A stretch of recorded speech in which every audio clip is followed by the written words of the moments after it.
Public Safety Commission, Monday, March 3rd, 2025 at 7 o'clock in the Skinner store. And first order of business, would you establish a quorum of the commission? Yes, Commissioner Ricka, Here. Commissioner Jones, Here. Commissioner Hills. Here. And we have two commissioners yet to be agreed on. Motion to approve the agenda. I motion to approve the agenda as written. Second. Motion made by Commissioner Hale, seconded by Commissioner Ricka. Any further discussion? Anything from public? Back to commission for the vote. All those in favor say aye. Aye. Opposed? It passes. We have an agenda. Item 3, the public input session. The public is invited to present petitions, make announcements, or provide other information to the commission that is relevant to the scope of authority of the City of Blue Lake that is not on the agenda. This commission may provide up to 15 minutes for this public input session. To assure that each individual presentation is heard, the commission may uniformly impose time limitations of 3 minutes to each individual presentation. The public will be given the opportunity to address the commission on items that are on the agenda at the time that the commission takes up each specific agenda item. Is there anyone here for a non-agenda item? Seeing nothing, we will go on to item 4, road construction and traffic calming project update discussion.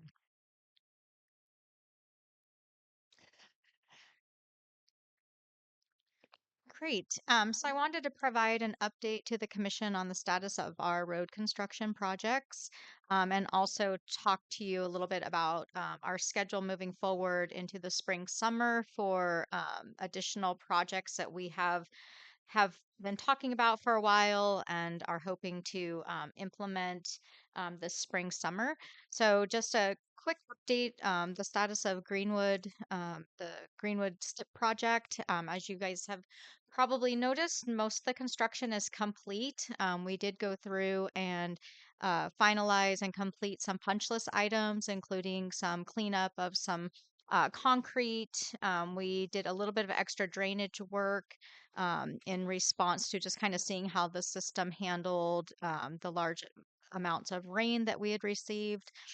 We've done a little bit of extra planting and landscaping, but we're going to be doing some more after we get through kind of the rainy season and some of the plants at the nursery get a little bit bigger.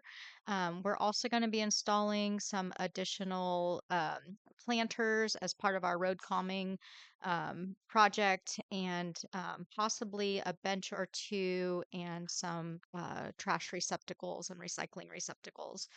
Those will probably come in kind of towards mid-spring as we kind of wrap everything up. We still have some budget money left, so we're kind of just watching, seeing how the road is holding up, how people are utilizing it. We've been talking to the school about how they feel things are working, how drivers are responding, and things seem to be going really well. We've had really good feedback from the school, especially about people slowing down, especially in the school zone. They said it's been helping a lot. We've been seeing a real slowdown of traffic around City Hall, so that's been really good. So as as we see kind of the project implemented, it looks like things are working the way that we had hoped. As project is really a balance between, an industrial truck route and, a safe route to school and, the main thoroughfare for the city. So, working with the constraints that we had, I think we've been able to make some really big improvements, and I'm pretty proud of the project. And, we came in under budget and we're on time, and so that project is going really well. So I don't know if you guys have any questions, or if the public has any questions. I'd be happy to answer those, or Yeah, hear the any question concerns. probably relatively minor about the width of the driveway curb as opposed to the actual width of the ramp and the driveway for that goes into City Hall. Mm-hmm. It seems to have changed. It used to be Mm-hmm. wider, and now it's pushed over however many 12 or 15 feet where normally people used to turn in there Mhm. Now it's not. And so I was wondering, was that deliberate or was that just an oversight? No, it was actually very deliberate. So we actually reduced the width of that driveway on purpose.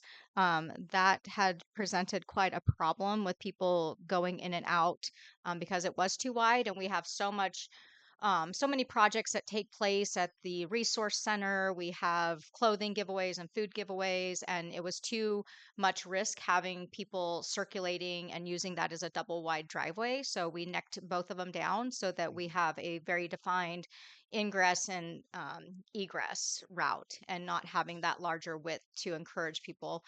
We also don't have a bus stop there anymore, so we don't need that width of the driveway. So, yeah, it was very purposeful to reduce potential impacts between pedestrians and vehicles. Okay. I would recommend a line painted that matches the new driveway entrance so that it kind of guides your eye when you're coming around. I've almost driven into that curb simply out of old habit. It might be a good idea just to kind of delineate that. That way you have since you want that space to be a dead space for vehicle traffic, simply put a line along there, kind of like they do on the highways to guide the eye. And so people kind of aim for that rather than their old aiming points. So you mean along the curb or you're No, talking about an along air? on the asphalt when Okay. you come into the But there is an driveway. arrow there that's Right, pointing there's an And there. it's arrow. been red curbed, so people it defines the width of the driveway. Right. But we also have people who have to pull in to go to drop off their water bill. Oh, So they absolutely. will Yeah. pull in and then cut around. Mhm. So my question is about where the school is, and I noticed that you had to stripe the speed humps. And I know we had talked about in some of the other commissions had talked about, I think in the Arts and Heritage, Mhm. about having the school children have a project. But I understand until that occurs, you had to get some kind of warning striping for that area. So are we still on track for some kind of project with the school Yeah, children? so we had hoped to be able to make those crossings much more visual using the school colors, but we were unable to get the contractor who was doing the striping to actually put the additional color on due to concerns with liability.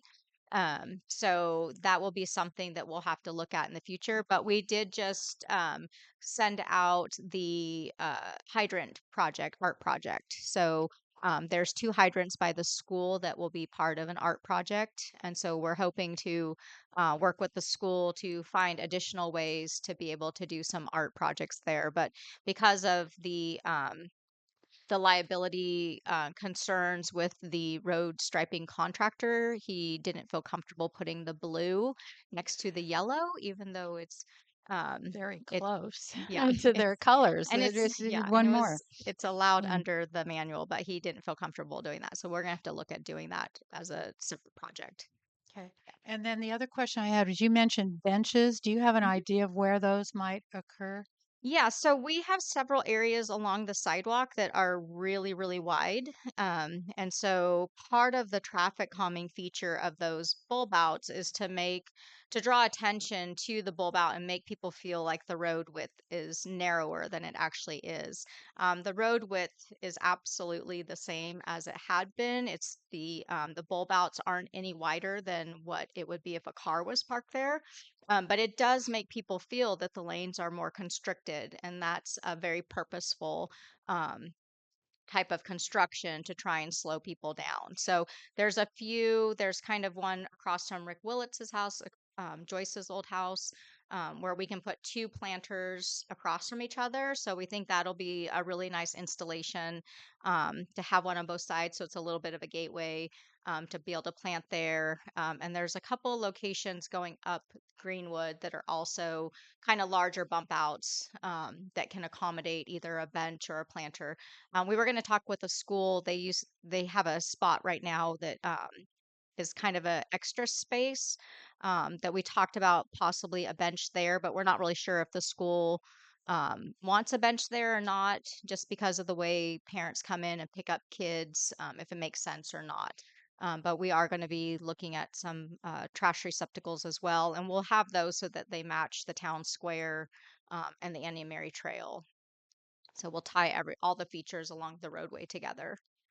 It really looks great. And then the other question I had was, is there irrigation for that, for those trees and plants that have been planted there, or how are we going to keep those alive in the soon to come summer when there won't be water? Yeah, so there is not irrigation through there, but we do have our city staff now has like a small water buffalo that we use.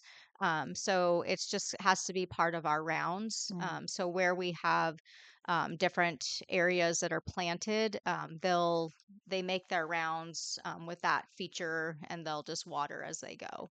So they So, do the town square and some of hmm the, although yeah, the town square has the yeah, irrigation. we have Yeah. irrigation there, but Yeah. I still have to Other water the spots. flowers and stuff. So, Yeah. yeah. Well, it really looks great, and it's so Thanks. wonderful to have it be safe for the children. I see them already walking side by side, which they weren't able Yeah, to do it's pretty before, amazing so to see that them all on the makes it sidewalks. Yeah. really great. Any other questions from commissioners? I don't have a question. I have a comment. I do think the traffic calming is working. Traffic is moving slower up Greenwood. That's very nice to see. And it's a very attractive project that you have done. So congratulations to the Thank city you. staff. Okay, I will open it up to public. Are there any comments or questions about our discussion concerning the Greenwood project? Mr. Sawatsky and then Mr. Mann.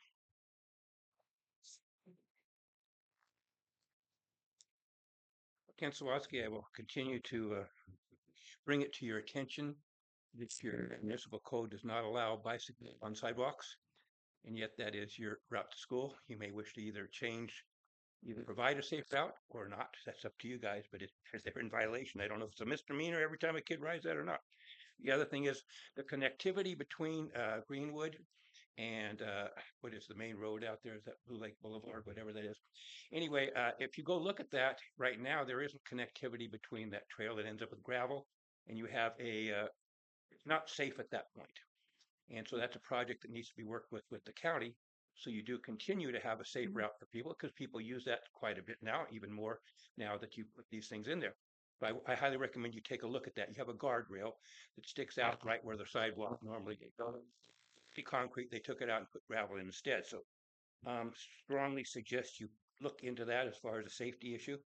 Um, I think that's the majority of my comments regarding that particular project at this time. Thank you for the opportunity. Kit Mann. I don't need to get up. I just want to say I know people that live on Greenwood. They also report they has his office looking out on Greenwood, and the traffic has definitely slowed down. The microphone is mainly for our recording purposes, so we would appreciate you having come up and said that officially, but thank you for your comment. Any other comments from public concerning the Greenwood Avenue project? Okay, let's move on to our discussion regarding law enforcement services and future partnership consideration and the sheriff contract renewal option. So we have been talking for a while with the city of Ferndale and the city of Trinidad about collaborations. Mostly this came about because Trinidad and Ferndale and Blue Lake are all members of CIRA. It's our risk management pool that we're all a member of. And we all have, kind of concerns with law enforcement, not being able to have our own law enforcement program ourselves. Some of the contract language we had with the sheriff department wasn't super palatable to our risk managers. And so we started a discussion about kind of what the future of law enforcement could look like in our communities and looking to see if there was any opportunity for us to collaborate as smaller jurisdictions to be able to provide service to our communities. We had some really good conversations. And I was really thankful for kind of the insight from Ferndale Police Chief Sly, and working with Ferndale City Manager Jay Parrish. Both really nice and really helpful. But kind of in the end, I think we all kind of came to the consensus that just due to the distance between our communities, the ability to provide service from Ferndale to Blue Lake to Trinidad really started to stretch capacity. And I think that's also reflective of just kind of the nature of law enforcement these days, where there's, just kind of everyone's short staffed, everyone's vying for the same personnel. And so there was some concern about being able to fulfill that capacity.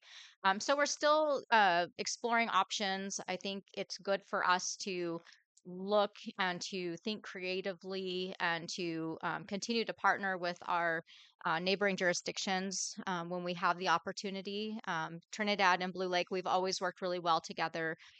We currently share a building official. We've shared deputies in the past. And as the smaller jurisdictions, we do share resources quite a bit. And then having kind of the oversight of Sierra helping guide us and looking at risk management and options is great. So we're still continuing discussions and looking at creative solutions and opportunities. But in the meantime, we did receive a contract proposal from the sheriff for 25-26. Um, and happily, it has a $20,000 cost reduction. So that was really nice to see. So they have presented this to us. This is part of kind of the contract that we had negotiated um, with the sheriff. Kind of, we built in a timeline for negotiation, so we didn't get to a point like we did last time where we were hit with a contract renegotiation proposal days before our budgets were being prepared. So the process starts in March, and so I have the proposal. It is tied to the methodology that we had all agreed to. I think that was a really important part of this whole process, is that we worked very hard to make sure that we were all agreeable to a process for identifying costs and allocation of costs. So it looks like some costs have gone down on the sheriff's side, and so that cost has been passed on to the city of Blue Lake. So I'll be taking this to council with a recommendation for approval, but I wanted to bring it here first to the Public Safety Commission. It's always been the role of the Public Safety Commission to work on the sheriff contract and to look for options and opportunities for us for law enforcement. So I just received this and I wanted to bring it here first and talk with the commission about it and hear what your concerns are. I did bring up the contract, and there's still language in the contract that we'll need to work through. Specifically, the indemnification language is something that we need to work with the county council on. I've sent this over to our risk managers to look at the language and come up with some proposals and options. It's not an issue that's solely applied to Blue Lake, Trinidad, and the other jurisdictions who contract with the sheriff are also experiencing the same issue with the indemnification language. So that is kind of a large sticking point that we want to come up with a solution. But I wanted to, like I said, bring this to you tonight and see if you had any questions, any concerns, anything that you'd like me to work on or get questions answered. So I'm here to answer those.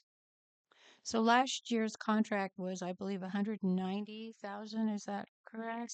So now we're looking at possibly 170,000. Right. Okay. All right.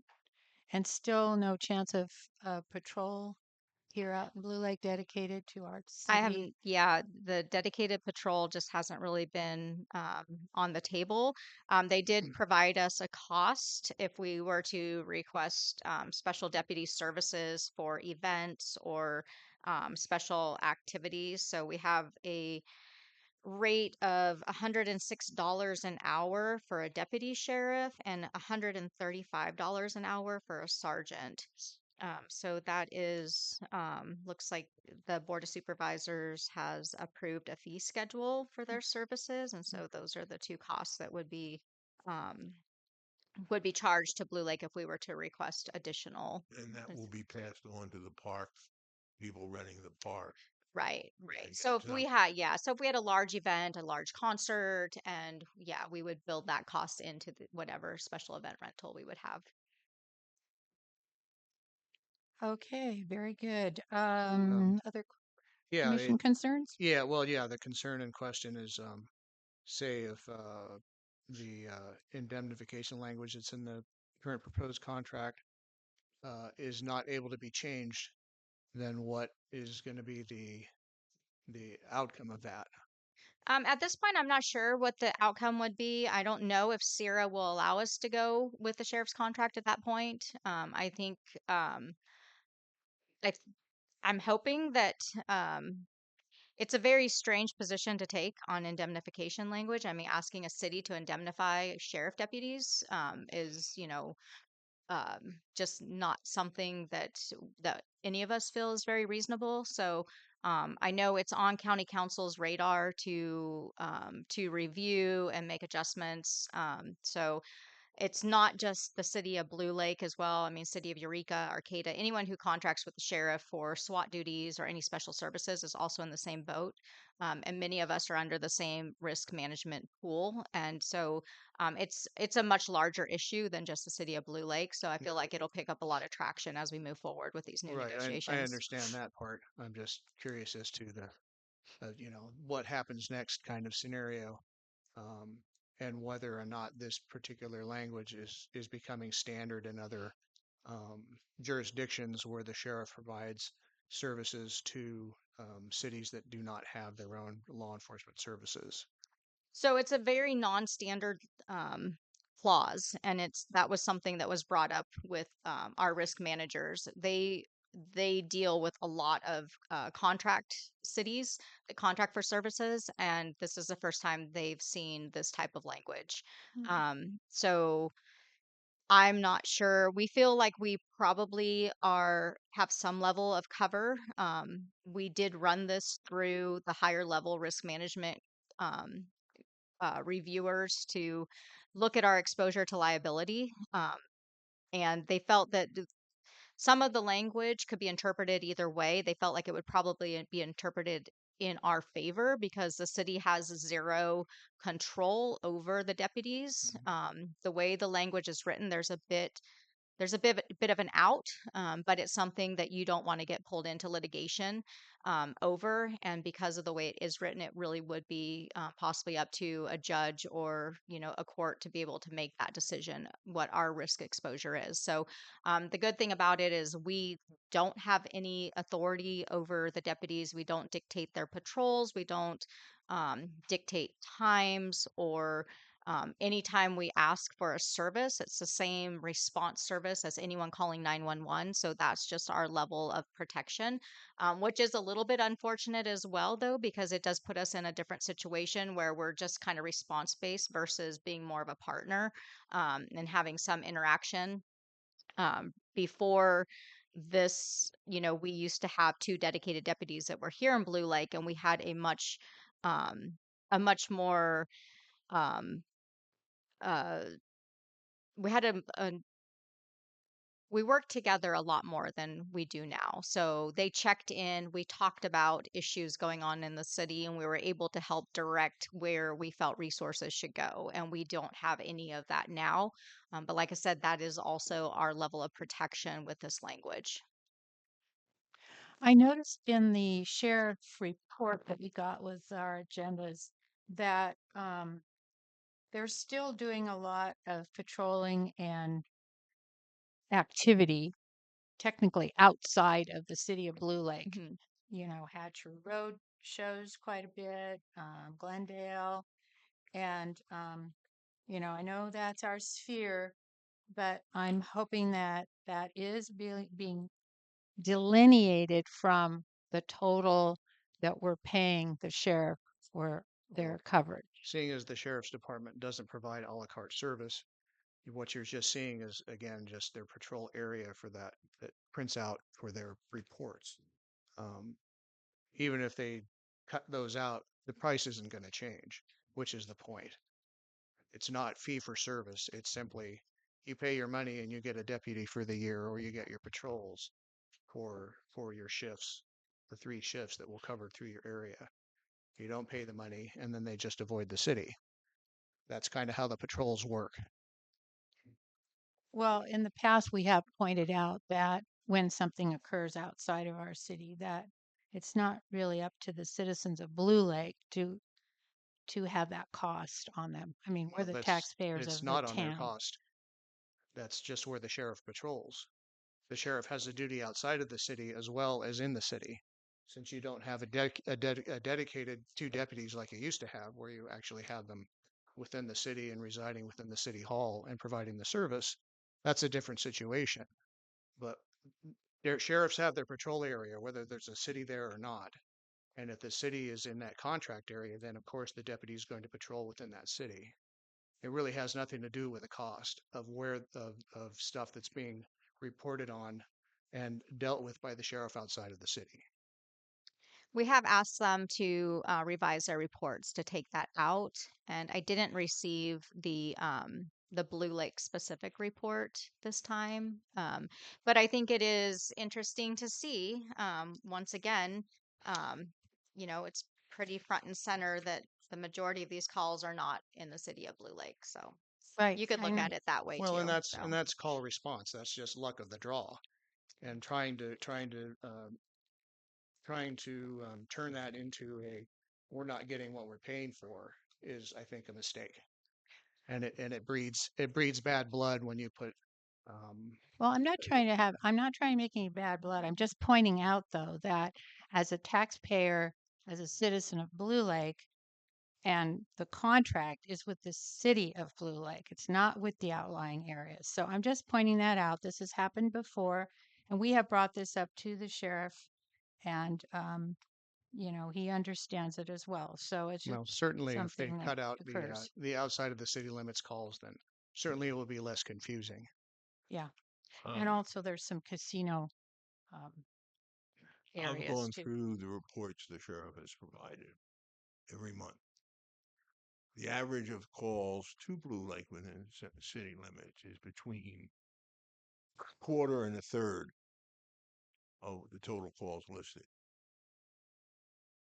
Also, it seems that the more serious calls are outside the city. Now, then there aren't serious calls in the city, but there are a lot of ID checks. There are a lot of other just normal everyday business that has been dumped on the uniformed police, the armed police for I don't know what reasons why jurisdictions have done that, but that's what's happened.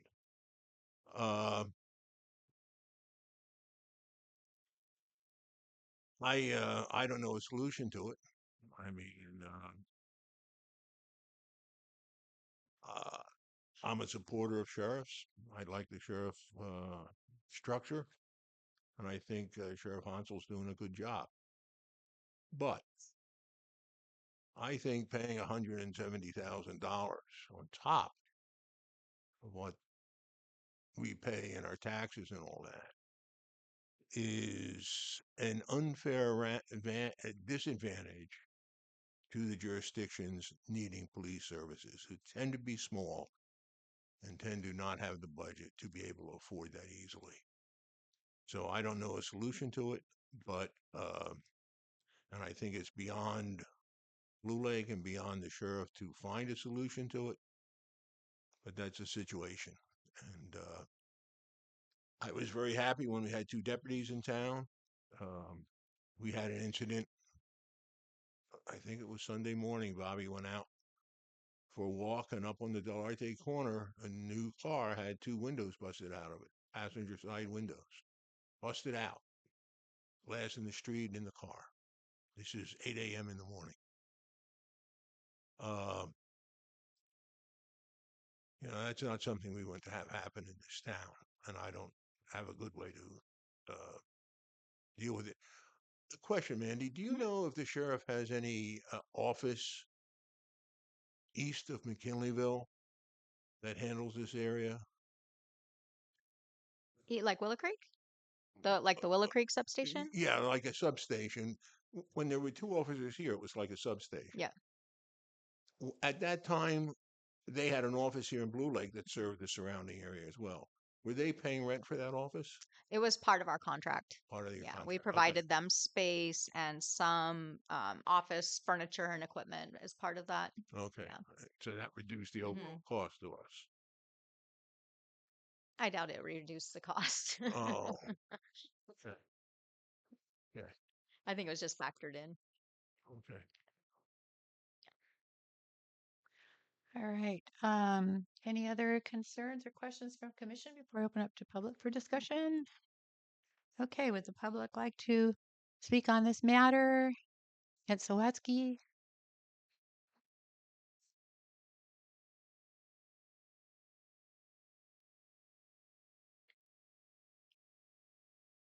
Kansalowski, we keep beating this drum regarding call volume. That has nothing to do with what we pay. If we had 0 calls in Blue Lake, we would pay the same as if we had 500 calls in Blue Lake. It's based upon population.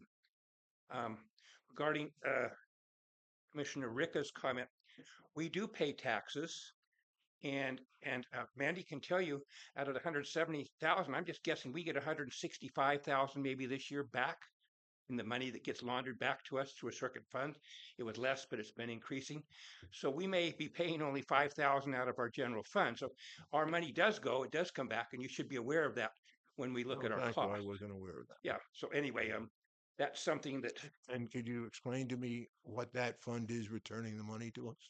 Mandy can. She has the name of it on the budget. She has it probably on the tip of her tongue. So, or the council members probably have the budget. It's I a don't. COPS fund. Pardon? Supplemental law enforcement services grant. Okay, that's a Thank you. state, and that's a It's state, state money, it's not state county. money? Okay. So just about all of our law enforcement is funded through our taxes that come back to us. Fortunately, we happen to be a small city, and they give about the same amount to big cities as small cities, so we benefit greatly from that particular designation. I did want to mention that there was a report that I saw today, and I think Red-Headed Black Belt, regarding the incident you had down there. The person was arrested, and he's also a person who admitted he's been stealing from the post office. So we got double benefit out of that. So, and I just to mention names, he was a Sean Iloff, 31, of Okata, arrested at Blue Lake Casino parking lot. So they did pursue him, and they were able to find him and deal with him just about right away. So All right, very good. good for Yeah. us, right? So thank you, Sheriff. Yeah. So I did wish to bring those things forward. I totally concur with the thought process that the distance, and I think Commissioner Ricka brought it up such a long distance before in some of his communications, if I recall, just not feasible as far as that thing goes. Again, if maybe sometime in the future we will develop a working relationship with our tribal partners, and at such time maybe they will feel that they wish to participate. You never know. I don't think Floyd works there anymore, Alex, so I don't think so. His wife Well, says. I want that in bold print, okay? And then I have no objection. And as long as that man is there, I got an objection. And it's Okay. going away. So anyway, you'll be able to note your objection, and the council can reflect upon it. I'm sure he's aware of it, okay? I don't hide it from him. Of course. Never have. So anyway, I do appreciate that. I guess we'll be talking about call volume later. Is that a specific topic, or is that right now? Are we multitasking on that? What or- That's right now. you talk, the calls Oh. listed in the, No, that's after the battery. Okay, project. so I'll speak on the call volume related Okay. because I did a little research just like you do sometimes, I think, Okay. Alex. One site had 7 calls to one site in Blue. I know. We need to find out what's going on there. Yeah. Thank you. Any other questions or comments from the public? I just wanted to share that the supplemental law enforcement services grant last year was 177,000, and it typically goes up every year. So with any luck at all, it'll be that or a little bit more, and we'll fully fund our sheriff's contract this coming year. So and what Kent said was absolutely correct. All the cities get that grant, um, and what was surprising when I went and looking for this information, I realized they all get the same amount. So even a city like Arcata that spends over $8 million annually on their police department, they still get the same amount that we do. So proportionally, we're looking pretty good in that direction. So my I guess that's the answer to Alex's question. You know, we all pay taxes. Where does that money go? Well, some of that money is coming back Just for the purposes of law enforcement. one question for you. What was the amount that you said you received last year for the city? Oh, 177,000. okay. Thank you. Yeah, and I just want to make sure that it's understood that I am 110% in favor of our sheriff department. I think Sheriff Hansel is doing a great job too, and I am very grateful because we were in a really horrible situation when we lost our own police department years ago. Some of you remember, and so That's a you know this debatable is point. yeah. Well, anyway, we are where we are.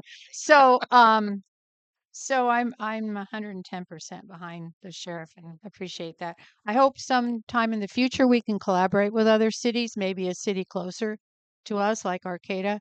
That's something we flew a few years ago, and it's something I've thought about in the past still. So still thinking of, but we will see. At this point, it looks like this is maybe the way we'll go forward. Any other questions or comments as we move on? None? Okay. Let's move to item 7, which is the battery energy storage system project review and discussion. Yeah, so I wanted to bring this to the Public Safety Commission. This would have gone to you last month or the month before, but unfortunately we didn't have a commission at that point. So I'm sure you guys are all aware of the proposed BEST project that the council and staff have been looking into. There's also been a large amount of information misrepresenting the project, and so I wanted to be able to bring information to the commission and give you an opportunity to ask any questions. I think because of the amount of information that is flowing that's incorrect, I think it's really important that we have an honest discussion about this project, what's being proposed, what type of project it is, how large the project is, what potential impacts could be, what the benefits for the city of Blue Lake could be, and what the current timelines are looking like. So I put together just a quick little slideshow, and I'll give you guys copies of this as well. It's not anything too fancy, but just mostly just trying to answer and dispel some of the information and clarify some of information that was out. The recall. I also have the aerials of the proposed project, so you can actually see what the actual footprint of the project is. So,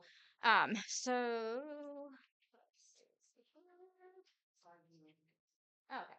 So starting off, just explaining what is a BESS, what is a battery energy storage system, and why is it being proposed in Blue Lake?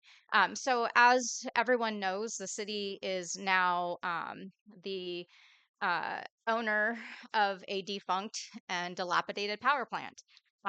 We have gained access and control of the property. We gained that last May through a legal proceeding to essentially evict our tenant and to take back possession of the property. Through the process of looking at what the future was of the power plant, the city started to kind of run a parallel path about what our options were going to be in the future when we knew that we were going to inherit a potential large scale industrial mess, and how we were going to be able to deal with that. How were we going to be able to transition the site? How were we going to be able to pay for cleanup? And what role could the city play in a kind of a green energy future?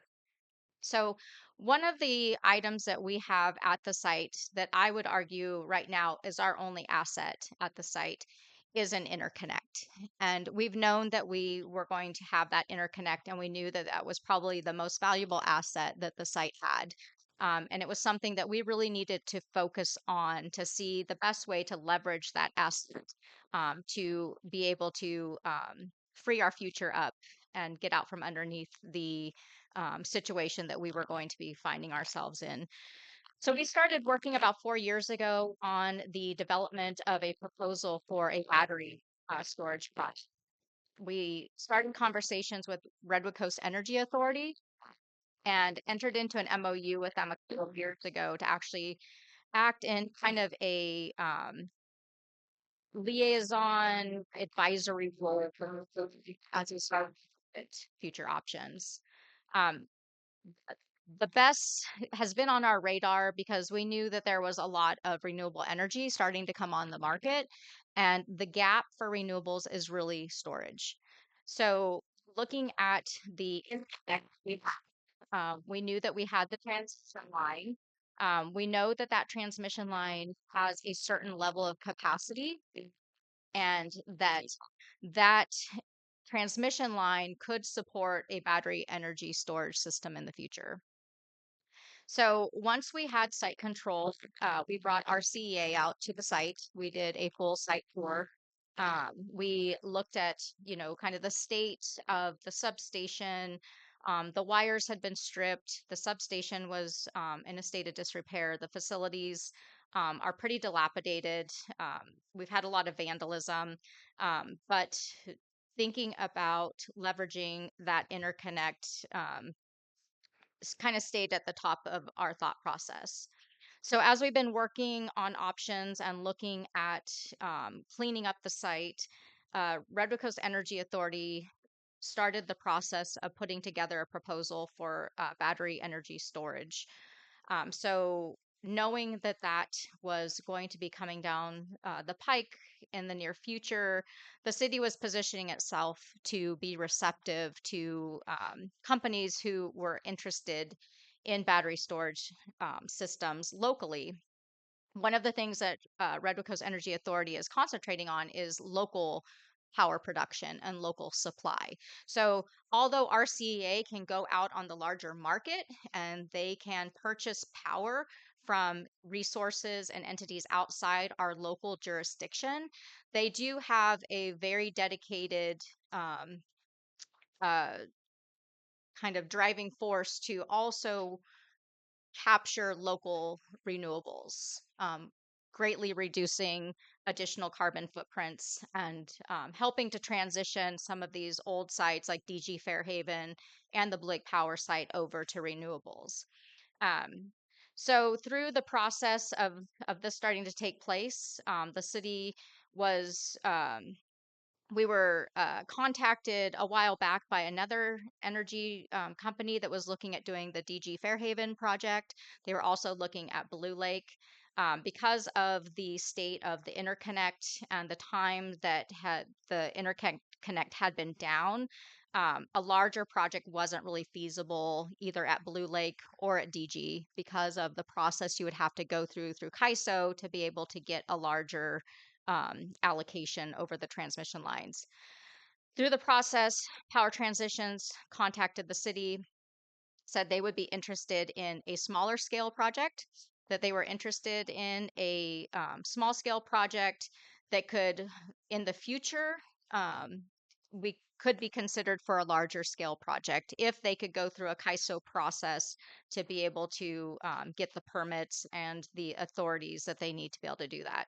So we started a conversation about how this project could look and what would be the benefits for Blue Lake and how they could be responsive to our CEA's request for offers. So in looking at the project, obviously our biggest issue is the demolition and the cleanup of the power plant and the site. We've been working with several demolition companies to get bids for demolition. And this isn't like a small scale demolition. This is an industrial demolition. This requires bonding. This requires environmentals. This requires permitting.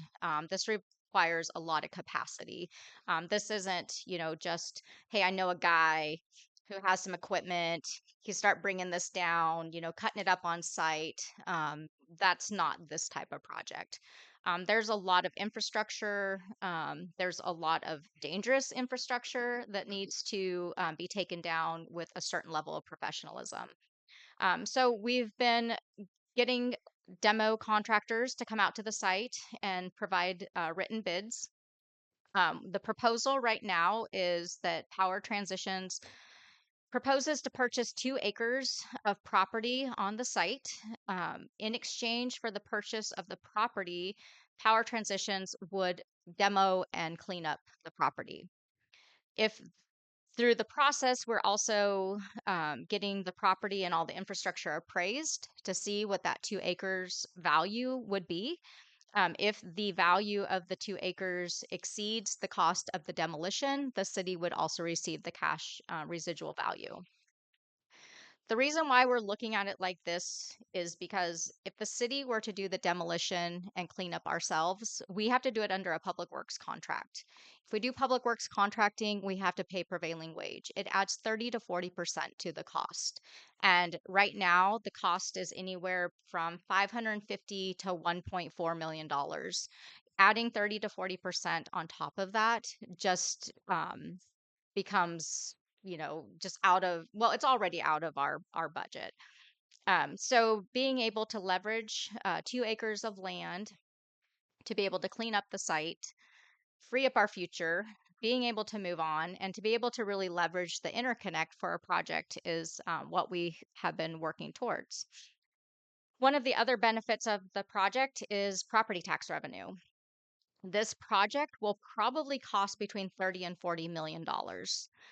This includes upgrades to all of the existing infrastructure and the cost of the battery units. Each battery unit right now costs between 1.3 and $1.5 million, and they are looking to utilize up to 15 units.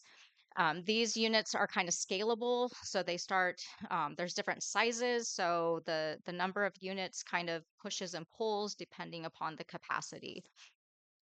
The increased value of the property is going to be a huge bonus to the city in tax revenue. So after this property is cleaned up, after the construction takes place and those valuations take place, we're looking at property tax on a $30 to $40 million asset. So that alone can bring in a lot of revenue to the city. The other benefit to this project is release the liability. Selling the 2 acres of land, releasing the liability to a company to manage their own land, take responsibility for their own land, to be responsible for all their permitting, operations, and not having to have the city be the overseer of that or the enforcement agent of that, is a bonus in my opinion, because we've seen what happens when we go the other way and we lease property and we inherit a mess, and now the mess is ours. In the event that something were to happen on that site, if this company were to go belly up, if they were to disappear in the middle of the night, the bank takes over, the financiers take over, it's 2 acres of land, it goes through probably a bankruptcy process. That's not our issue at that point. They have assets on the site, and those assets would be dealt with through a process, but it's not the responsibility of the city to take that on. Some of the questions that we've heard are there any best projects in Blue Lake? And are there any best projects in Humboldt County? There are a lot of best projects in Humboldt County, and there are quite a few projects in Blue Lake, actually. If you go down to the Blake Rancheria, they have several best installations. They've had best installations for a number of years. These are installations that run their backup facilities for all their critical infrastructure. All the municipalities, except for Blue Lake, we didn't get in on the grant for some reason, receive funding to install best systems for all of their infrastructure, critical infrastructure, including their water and wastewater treatment plants, to use as backup systems. So the city of Fortuna installed their best. City of Riadel has a best. McKinleyville Community Services District has multiple bests. McKinleyville Airport Microgrid has a BESS, and that runs the Coast Guard station, the airport, the animal shelter, and there's a couple other meters on that. Mad River Hospital has a BESS. St. Joseph Hospital has a BESS. Cal Poly Humboldt has a BESS. The Paskenta Band of Nomlaki Indians has a 15 megawatt BESS that they just built. And they actually tout that as critical infrastructure, critical to their resiliency as a tribal nation. These systems are all over. One of the questions that came up was about drinking water and how could we put a system like this anywhere near the river. Humboldt Bay Municipal Water District operates several BESS systems. They actually operate one at their turbidity reduction facility at Essex, right along the river. I had a meeting with the general managers from Humboldt Bay. I asked them specifically, I said, there's been a lot of talk. I wanted to ask you, what are your concerns if the city were to have a BESS project in proximity to the Mad River?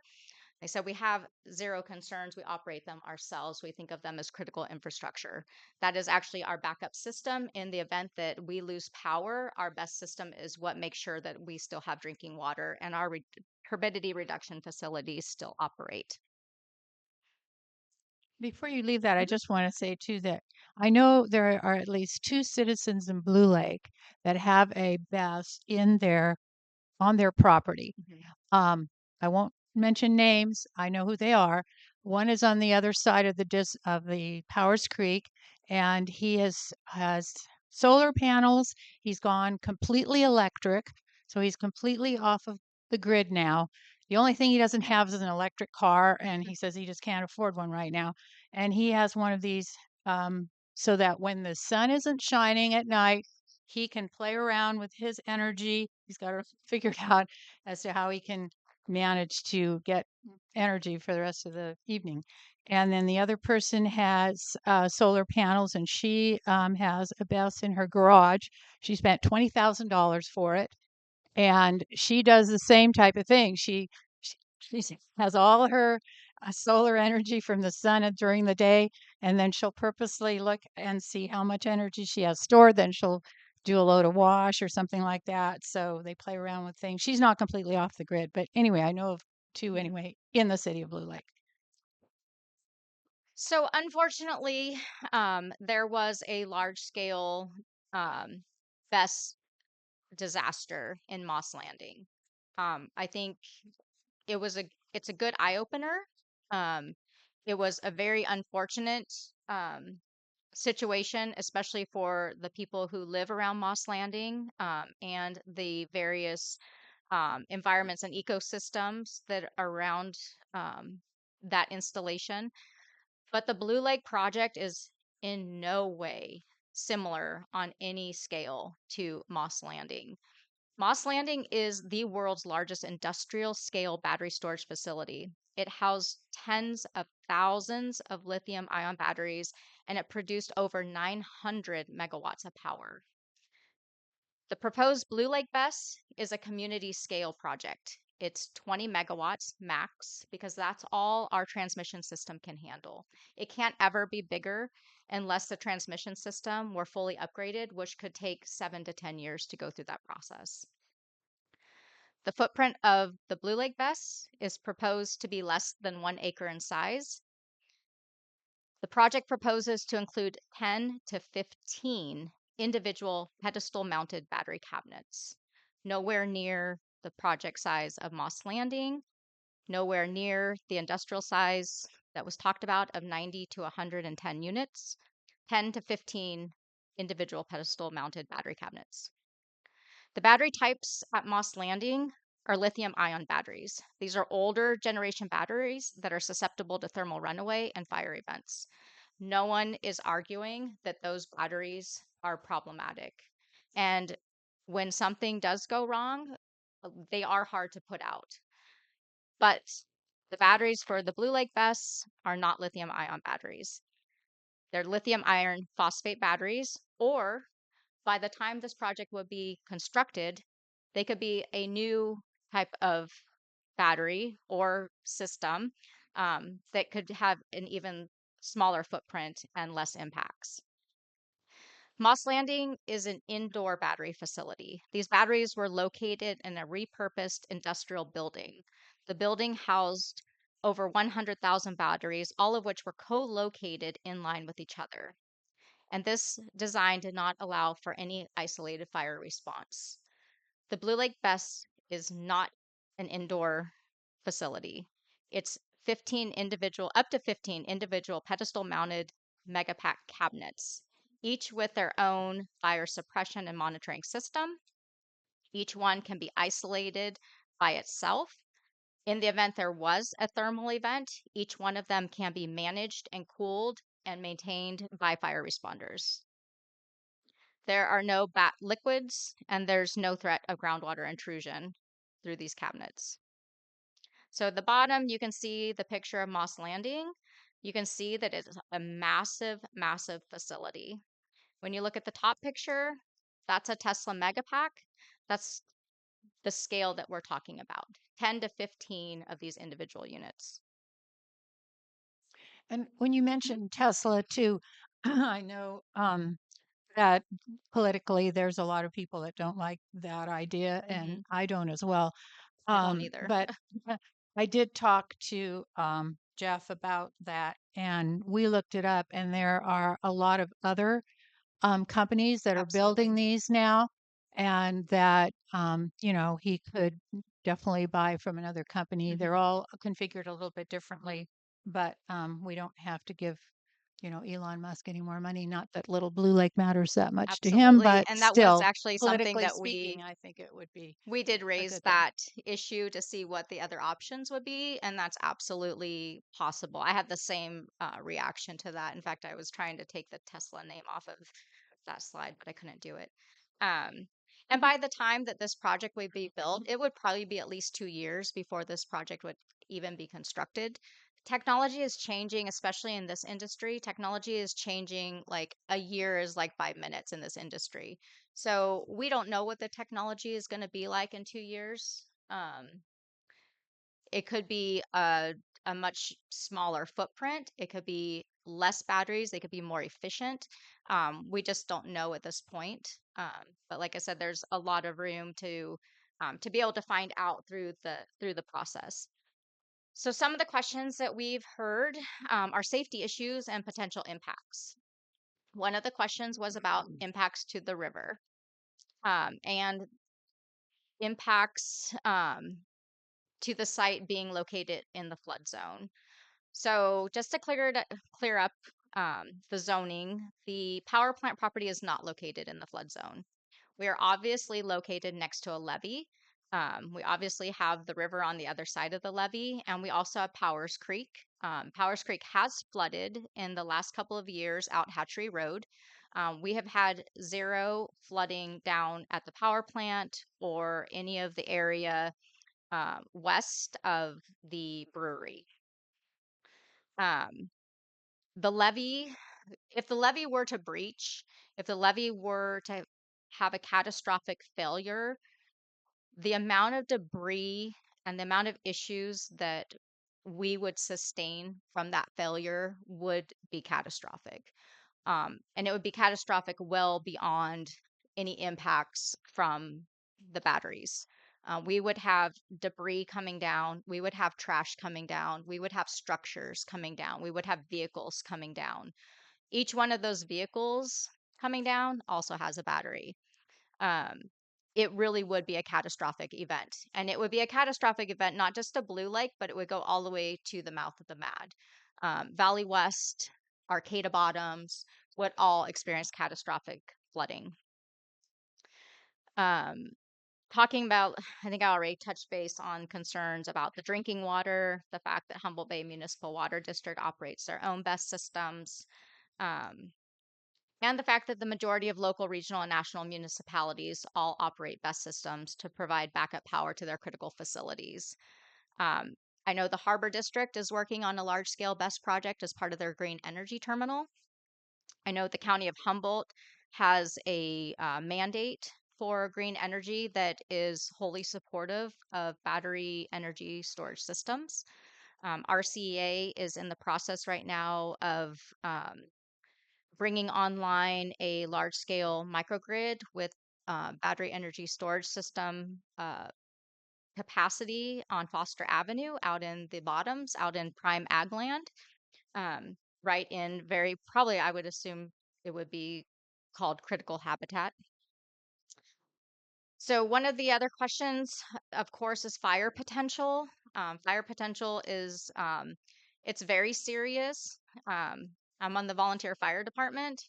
It's something that's always concerning to me. I've been on several uh, electric vehicle fires. I've been on a couple of house fires. I was on a house fire that started because of an EV in a garage. And I've been on one that had impacts from a solar system that also had resulted in a house fire. So it's really serious. But in looking at the potential concerns and looking at the issues and capacity of our local district responders, I reached out to Blue Lake Fire and I reached out to Arcata Fire District and the Arcata Fire Marshal. I talked with Chief Emmons from the Arcata Fire District about his concerns, any type of special training that Arcata Fire District has undertaken.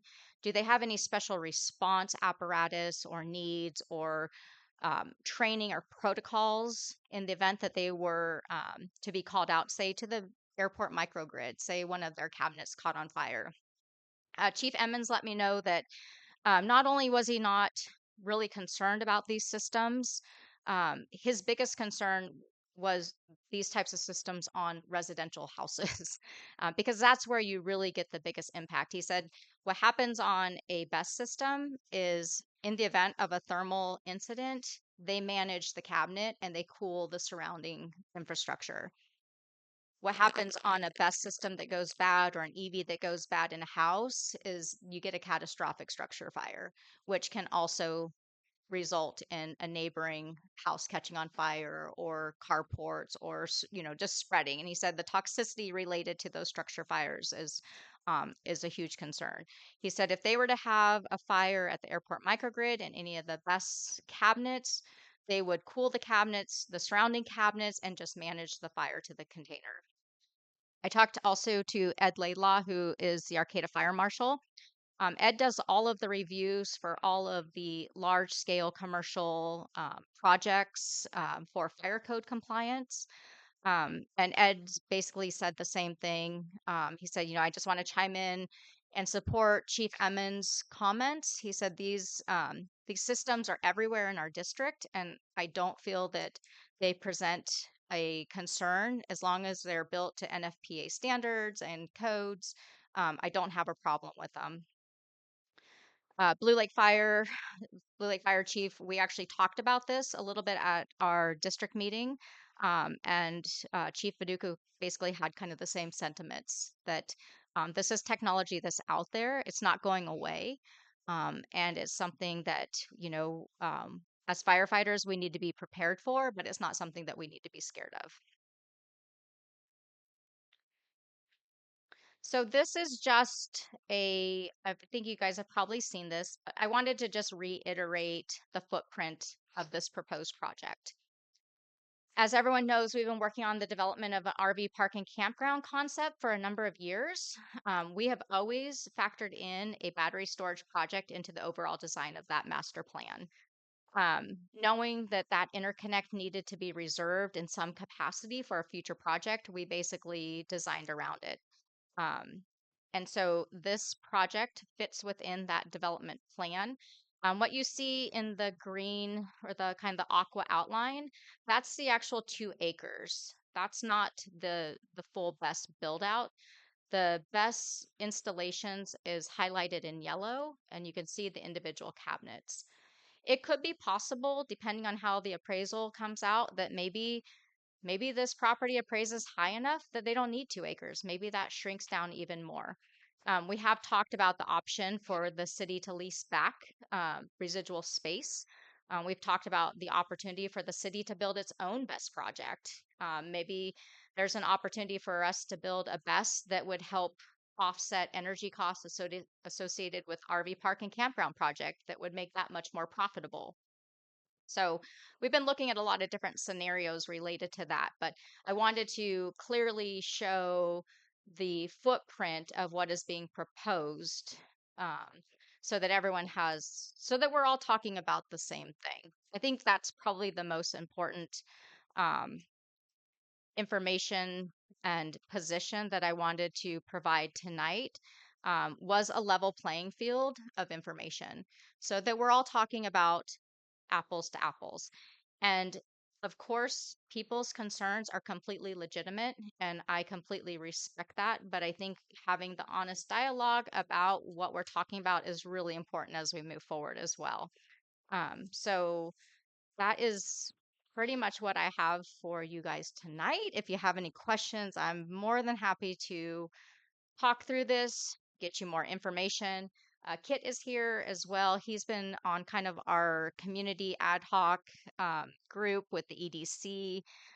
They've done a lot of work to go out and ask questions, get information. They've gone on tours of systems. They've talked to operators, talked to community members. Kit's very connected with RCEA, so he's kind of been there at the beginning as they started talking about power procurement and what that meant on a local and regional level. So he has a lot of background on that level as well. So I'm happy to take any questions and turn over to you guys. Thank you. The council at the last meeting voted 3-2 to not continue with this at this time and deferred it. Is that my understanding of their So the position? council's position was to not pursue a fast track option agreement. So Okay. one of the issues, so we have an exclusive right to negotiate right now with Power Transitions for the project. That's allowing them to move through the RCA process at a certain level. To get deeper into that process with PG&E, there's a higher level of site control that's required in order to start the process. So there's kind of two things happening there. They're responding to RCEA, but a component of what they need to respond to RCEA is this PG&E study that really delves into the transmission capacity, what PG&E would require for upgrades, what is the status of the transmission system. And it comes with a pretty high level of monetary deposits. Probably at some point, it will probably be over $1 million in deposits that need to be put up in order to start these studies. So there's some data that will come out of those PG&E studies that influences what their end result proposal would be to RCEA. So they were hoping to be able to get an option agreement with the city to be able to start the PG&E process. But I think the council made the right decision in slowing that down a bit, to not move forward, having all these special meetings and making it feel like it's a really rush process because it's it feels rushed, but the this is a very, very lengthy process that the city would go through on this project. I mean, the levels of environmental analysis that will take place through the phase 1, 2, and CEQA is months and months and months, if not up to a year. And then you have design and engineering and permitting. Like I said, this would be probably 2 years before a shovelful of dirt was taken for the construction. The goal, though, is to get the power plant taken down this summer, and that's really what we've been pushing for. So that's kind of been a trigger point. The faster we can move through a process to be able to start a process, the faster that we can get to a point where we can start dismantling that power plant and getting the site cleaned up. So I think the council was was fine. This can come back to them at their March meeting for additional consideration. Gives more time to answer questions in the community. Like I said, we had the town hall. I think had a lot of really good feedback from community members. I had a lot of people come to me and say, I was, a little bit on the fence on this, or I was against it, but I feel like I'm learning more. Um, so so it was good. We need to have those dialogues in the community, and And that's helpful for the council too, to be able to have that extra time. Any questions or comments from commissioners before I open it up to the public for discussion? No, I have a few. Um, is permitting required on household best installations? Yeah, you have to get an electrical permit. You have to pull a permit for that. Hmm. Is that all?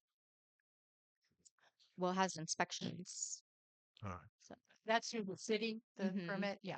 yeah, our building official. So we do a lot of solar projects in the community. So they pull a lot of solar So the projects. fire department becomes aware of it before as installation is proceeding.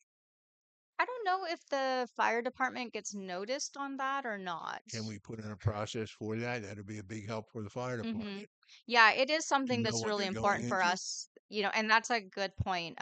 One of the fires that I was on in Fieldbrook, we didn't know it was actually an RV fire, and we didn't know that it had plugged into the house's solar system. So the power was cut, and so we went in, and it was actually being fed by the solar system. So it was still juiced, and we had a firefighter that received a low level of electrocution. He stepped in some water that was energized. But that we quickly found out that we didn't realize that the house, because we couldn't see the solar panels on the backside of the house. And the owner was like, oh my gosh, my solar system, they're plugged into the solar system.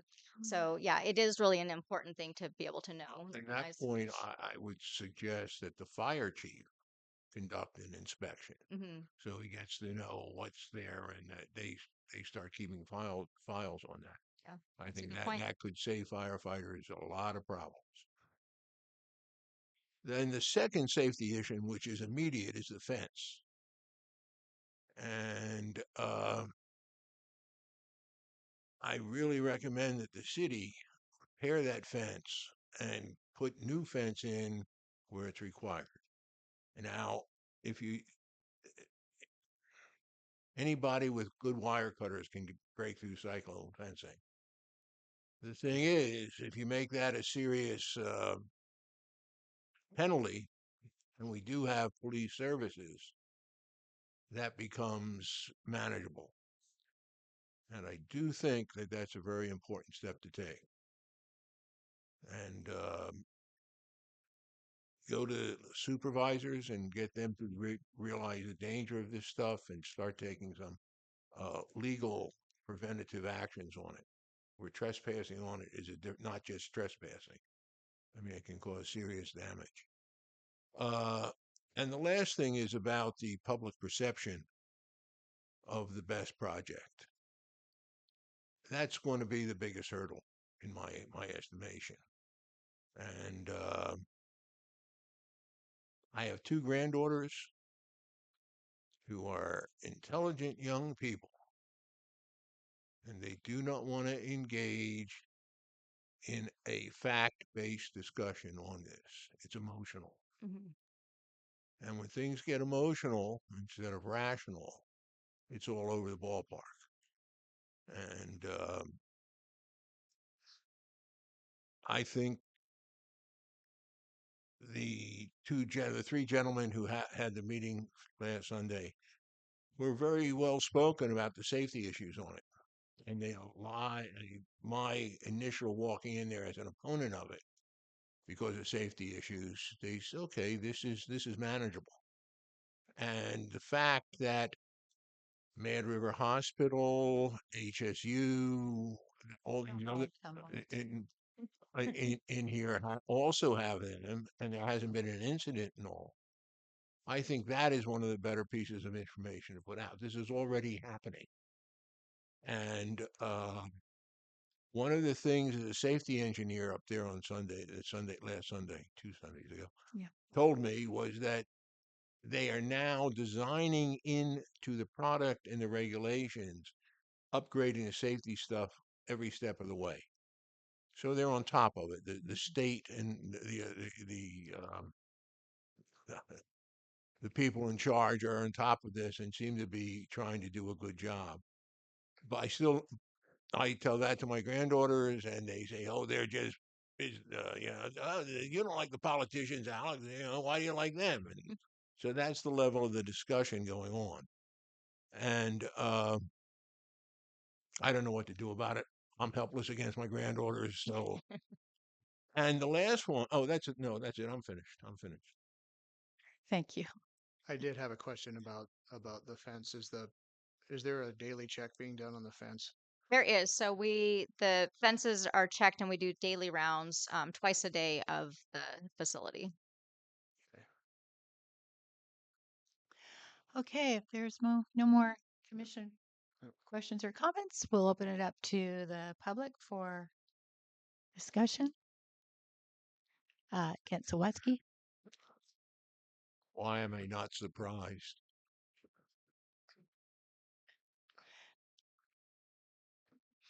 I go to Mexico for 3 months. You won't see my smiley face here, so get over it. Um, the biggest problem we have with these kind of projects is an ongoing systemic problem within the city staff. We get these projects last minute. 4 years ago this was started. The conversation should have been going to everybody 4 years ago. If you want to buy in, you don't do last minute. You start well in advance. You market it. You program it. So that's where we're at right now. I did want to make mention that as far as full transparency, I did take a small tour very quickly. I didn't have much time of the site. Um, there's some very small things that could be done to minimize potential loss of life. You have some vaults there, basically where the water comes in, and you have a sump pump in those things. Those are death traps. Well, they have doors, and they have doors with bolts. And all you have to do is put that thing on, put the bolt on, and peen it with a hammer, and that bolt can't come open. Right now, those things are open to the kids. So just a few preventive things could save a life, and I strongly recommend that we do take those efforts. Um, it's not just 2020 hindsight, regarding the loss of life down there. Your predecessors, we came in here multiple times and said, you have a problem down there and you're going to have a problem. And they did. Same went to the council, and the council sat up there and we just ignored it. Staff ignored us when we all came in repeatedly, said that you got a problem there. And now we have a loss of life, and we don't know where that's going to go. So that kind of sits back on people when you're put on notice or recommendations or made to make common sense. You don't follow them. We're in a bad position. We don't want to be there anymore. Again, as far as full transparency, I've been talking with Jeff for months, educating myself. There was supposed to be an appraisal out, which maybe Mandy received regarding the project as of last Friday, possibly. Um, and the other thing, I think we were supposed to be out here at 8 o'clock, the 7 to 8 o'clock. I mean, maybe in the future we can keep these presentations at the discretion of the chair, but set up a little bit more of a time limit so that we can all participate and get on with our evening. Um, it's unfortunate where we're at, but you do have a lot of pushback. You will continue to, and to give it some time to educate. Hopefully, I'll have a white paper out from MIT or some source like that that will prove the science. But without those kind of things, people are not going to follow. Some people just don't want it. As Mandy said, if the dike were to fail, you're going to have cars, trees, houses coming down there, and they will hit these things and they will destroy them. So you can't say those are impervious. Every time we've had a flood, just it blows anything to pieces. So those whatever is in those things could end up in the river. And that's something to consider. So we have to have a way to avoid that. Even though there's a comfort level from the district, to talk to them personally. Uh, I do know it's probably a negative thing. Everything that's in those containers ends up in a water source. I can't see how it wouldn't be. Heavy metals and things like that go to the bottom eventually, work their way in. So those are things we have to really look at. And I'm not saying no to this kind of project, but I will do a risk assessment with my people, and I have access to some very good people in these topics, and then I can bring back to you what I find. You do it, no charge. Probably during the summertime. I'll come back and make. So anyway, I'll see you then. You jerk my chain here on flooding. Pardon? Okay, you jerk my chain on flooding. I've been in this town for 45 years now. I haven't seen flooding. I saw flooding in Mississippi. I saw flooding in Missouri. We have puddling. Okay, now the people who suffer the serious puddling, like Katrina, have issues. It's a drainage issue.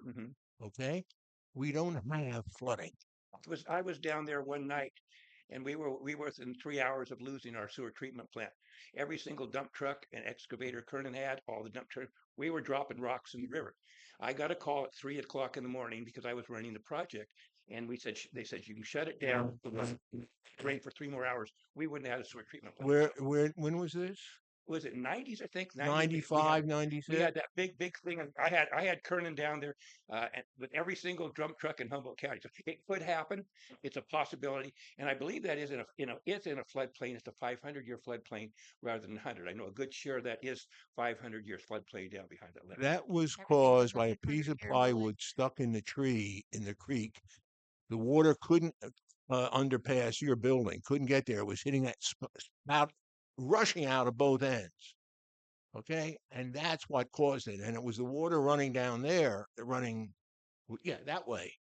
Okay, that flooded the Broderick and Charlton intersection is a sumping town. This was the Mad River actually eating the bank away probably 3 feet an hour. So this was definitely Mad River action. So Oh, you're talking down where it makes that bend? right down there past where we have a levee. We don't have a Yeah, levee down by the right, Rancho right. Reed. There's one, right. It was a big field there, But and now they we got had that rocks thing. there now. Pardon? They got rocks there now. Yeah, well, like I said, we had 3 foot, 4 foot boulders, and those can go downstream just as Yeah. we were lucky, but it could happen. I always look at the worst case scenario, try and plan for it. I think that's Yeah, what yeah. that's what wisdom does. Thank you for the opportunity to speak. Any other comments? Yes, I can't see who that hand is from. Oh, Terry Oh, Bayless. my name is Terry Bayless. And, in all fairness, Mandy, your initial proposal, the thing that you put out to the public did say that this was going to be 100 megawatt facility. That's what it said. That was Maybe the to second start with phase. 12.5, but Mhm. that's what it said on there. And that was what was in the agreement. I would ask the city to consider. Right now, there's still a discussion about a lease option for them to be able to buy 2 acres. If you took that lease option off the table, would they do it? Because Yes. when I was at the field trip up at the airport, Jeffrey Goldstein said that this would not be a viable project. He said that. Beck and I were standing there. He was talking to us at 20 megawatts for them to put this kind of money into it. When I was standing right behind Cat, our city official, he would not commit to what kind of batteries, what the project was going to look like. He had no idea. And now all of a sudden in this, we have what it's going to look like. It's going to be raised, what kind, it's so almost to the effect what kind of batteries it is. I'm on the California Public Utilities website.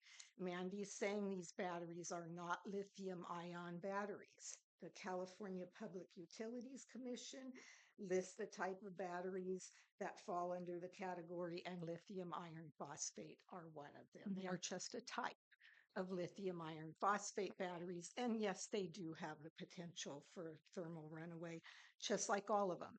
It's about heat to the battery. That's what they do better at. But there are lots of other modes that batteries can fail. I do have concerns about the condition of our levee. And this is an article from the Blue Lake Advocate dated January 7th, 1965. That's the exact position we're going to do this in. This is the McIntosh Lumber Company. And it says, as the McIntosh Lumber Company officials experienced it, looking at the loss of the Blue Lake levee on the Mad River along their property, and with the surging waters tearing into their cold decks and stacked logs, they were sitting ducks and subject to any whim of the Mad River. They said that efforts to salvage portions of their cold deck, they could not, because what portions had gone down to the river, ramming buildings along the way and joining log jams, a costly contribution to the flood damage along the Mad River. McIntosh officials are now fearful of even the normal rise of the Mad River um, because of the sure to come winter storms that would later happen in the season. So we can all sit here and say that it hasn't happened here, but this was 1964. This was the experience of the people that are sitting here. Our levee does not appear under guidelines to be maintained the way it's supposed to be. And all these facilities you're talking about are not in zones that have this kind of potential for this kind of damage. That's not the only time our levee has had trouble, and I'd be happy to share with you the Army Corps of Engineers reports that state that. So, And Terry, yes, so is there a process to get you to a level of comfort with any of this? I n- mean, I want us to have to be honest. So the option agreement is only for the 20. There's nothing else in there. I can but show Mandy, that you the okay, all right, certification you're of the saying the levy. option agreement, but Mhm. when the attorney was sitting here, he talked about a lease agreement. It's off the table. It's only the 20 megawatts. Okay, That's the but that only thing that they're considering. So okay. so that's one thing that we could work, Okay. But to the interesting thing was all of that came to a halt when you had a special meeting on the Thursday night before our town hall. And all of the sudden, they were coming out and saying, we're going to scale back this project, we're going to make it smaller. And that's great. But if it's not going to be a viable project, he didn't say the lease agreement was off the table that night, So, Mandy. So I would so what I'm encourage saying anybody to though is, so we've been doing a lot of negotiating, a lot of talking, a lot of vetting, looking at feasibility, looking at options. Mhm. There were a lot of unknowns at the beginning about the transmission capacity, the systems, the infrastructure. So right now, what the city is considering is a 20 megawatt, 2 acre project, nothing else. There is no future project. If they wanted to come back later, it would be completely brand new. The transmission systems would have to be completely upgraded. PG&E would have to be involved. It would be millions and millions of dollars and probably a 7 to 10 year process. It's not even on the table. What the council is considering right now is a small scale 20 megawatt max capacity because that's all the transmission lines can handle.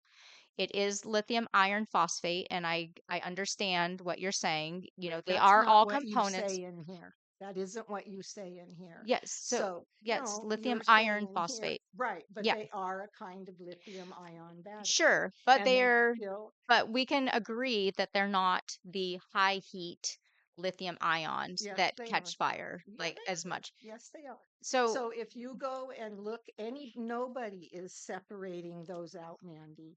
They are separating them out by their ability to withstand external heat, but mhm. they have the same problems.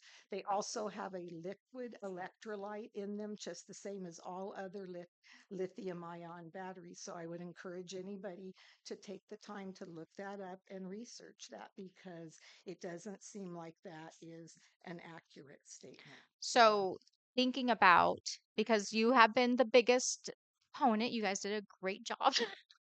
I have to give you that. Well, and I would You also, guys, yeah, you guys got it together. You did, and I don't want to be minimized here, I but I don't think either. one of the That's why things, I would okay, really like to be able to have this conversation because I think there is a lot of common ground that we can find. And I know the council is looking for that as well. right. And looking at the scalability of this project, the fact that it is a smaller project, looking at the fact that these are pedestal mounted systems that can be isolated in the event of an issue, looking at what some of the NFPA fire code requirements are, looking at the composition of the batteries themselves, if they, are less volatile and have less heat complications, But that even, and I reduces. can I stop you for Mhm. just a moment because even when you're saying these are pedestal mounted, Yes. they have never even shared with us what their plan is. We're going to go forward and sell this to No, them. that's not. And he up there said, well, I guess you could put it up on something for a flood event, but there's not an absolute plan for how this is going to be And delivered. that's how negotiations will happen. And Yeah. pressure from town folk Mhm. like you. You're being heard, Mhm. obviously. things are Yes. changing, things are evolving. Mm-hmm. Right. Democracy is working. What I'm telling you is, let's be educated about it and let's look at what we can do with it And if we can. even when we're talking about Moss Landing, Mm-hmm. that isn't the only picture that I offered. And even if it was one of them, the truth of the matter is those people are suffering Sure, greatly. absolutely. And we keep hearing that technical experts are the one who are going to lead and guide us through Mm-hmm. this. Those were technical experts that led and guided those people to that point. And there's been a And lot and that's they made been a learned. very bad Yeah. decision Yeah. about what they were And doing. I would So never, ever, as a Blue Lake resident, I would never want something like that in my community. I yeah. mean, as someone who has lived here my whole life, I recreate on that river. I'm down there all the time. I feel wholly comfortable with this technology if it's done on a scale that's acceptable to our community and is reasonable. I would never propose for that to be a large scale industrial type of development. I think that's one, it's just the wrong type of But application. that isn't what you said in the beginning. And so I really encourage the community. That isn't what was in your flyer and it's set up to. And so It did. if It our did for a reaction, second phase. You're right. For a second phase, which we said could be 7 to 10 years out. right. The first phase was a small scale project. Now the council has negotiated even further down to take that completely off the table, only do a 20 megawatt project, very small, 10 to 15 of the pedestal. You went to the airport microgrid. That was great. I was glad you were there and you could see the cabinets. And so we could all get a feel for that. I know, Rebecca, you have one right outside your office at Mad River Hospital. You had told me about that. It's a mega pack. It's it's hmm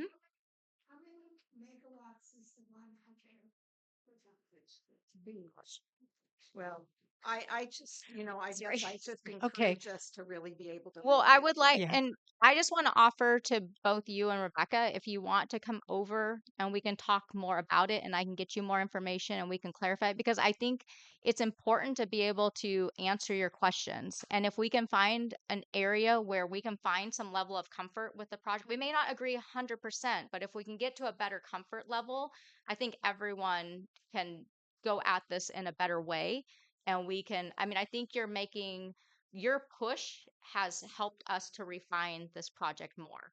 And so like Adeline said, you really are you're having an effect. You've been effective and it's been able to bring this project to a place where we might be able to have some reasonable comfort that we're moving in a direction that's palatable.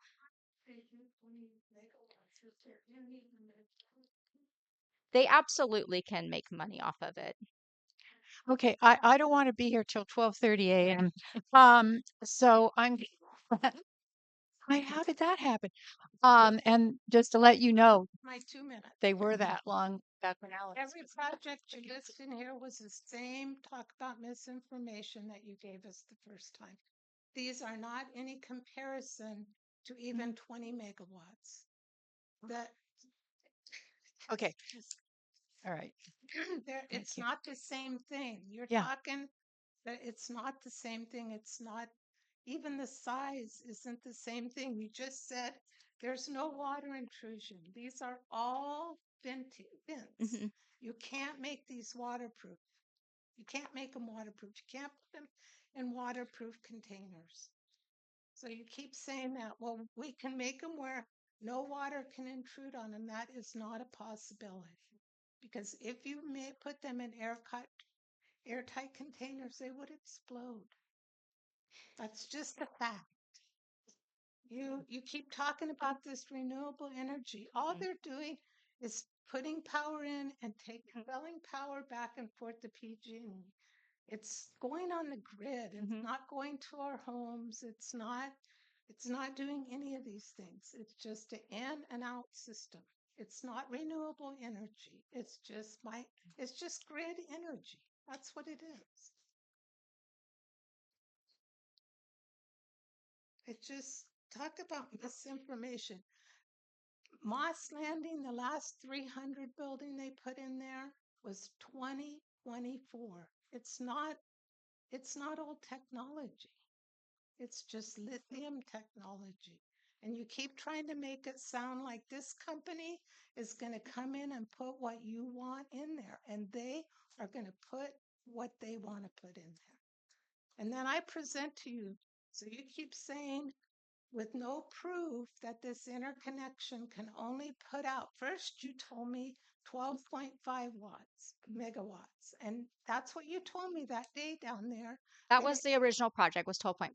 Yes. yeah, But it has the that's capacity of all the 20. interconnection could put out is what you told me. Now you're telling me it can put out 20. What can it really put out? Because it sounds like no one really knows yet. You said they got to go check it out before they can even tell us that. So you keep just putting all this information out there that really doesn't have anything to back it up. Then you call me misinformation. Mhm. Are there any other public comments?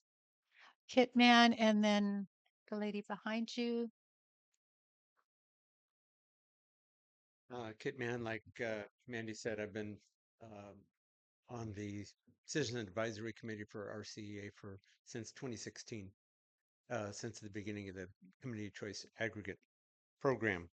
I just wanted to confirm that yes, there are a number of lithium ion batteries, of which lithium iron phosphate is a lithium ion battery. What it isn't, it is not a lithium cobalt nickel battery system. And there are absolutely and definitely very specific technical differences between all the other 5 categories of lithium ion batteries and lithium iron phosphate. It really is a different critter. Um, just as there have been these technical improvements over the years in battery structure, uh, there have been improvements in the NFPA standards. There have been improvements in the requirements for safety systems. Everything has been evolving. And the driver, because of fire, because of things like Moss Landing, the driver of that evolution has been safety. So that's been happening all along. There's something else. There is another heavy hitter in this whole process that nobody's mentioning. It's not just the fire chiefs, it's not just the codes, it's not just the environmental, it's the insurance companies. The insurance companies are requiring developers to do things above and beyond, in some cases, NFPA, but they're certainly requiring them to comply with NFPA. So that's one to remember is that no developer is going to get an insurance policy on a system that doesn't have the absolute best safety features. They're just not going to insure it. So in any case, there is a lot more to discuss, but there are real differences and there's real evolution. And in the next 2 years, there's going to be even more evolution. So let's keep that in mind as we move forward with this project. Thanks. Thank you. Yes. Marianne, we have to have everyone come up. It's for the video.